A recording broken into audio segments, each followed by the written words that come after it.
Viral seserahan pengantin di Ciamis, uang tunai dirangkai bentuk payung hingga kue. Sepasang pengantin yang melangsungkan pernikahan di Ciamis, Jawa Barat berhasil membuat warganet heboh. Bukannya memberikan barang sebagai seserahan untuk sang istri, mempelai pria justru terlihat membawa hantaran berupa uang tunai dengan berbagai pecahan. Iring-iringan pengantin membawa uang tunai sebagai seserahan itu viral di TikTok usai diunggah oleh akun @yanto_izzo_rmc selaku MC dalam acara pernikahan tersebut. Diketahui pernikahan tersebut diselenggarakan pada Sabtu 3 Juni di salah satu pesantren di daerah Ciamis, Jawa Barat. Kedua mempelai merupakan salah satu pengurus di pesantren tersebut. Dari video yang beredar, tampak kedua mempelai memasuki tempat resepsi pernikahan dengan mengenakan pakaian serba putih.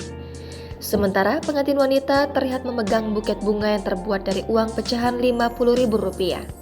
Tak sampai di situ, payung yang dikenakan untuk menaungi kedua pengantin juga terbuat dari uang.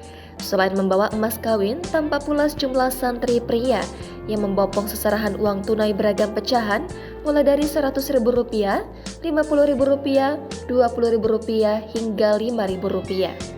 Uang-uang tersebut didekorasi dengan sedemikian rupa hingga menyerupai kue maupun hantaran. Sepanjang iring-iringan, tak terlihat seserahan berupa barang atau pakaian untuk mempelai wanita. Rupanya pasangan tersebut memilih uang sebagai seserahan agar lebih praktis mengingat tempat asal mereka yang berasal dari Majalengka dan Lampung.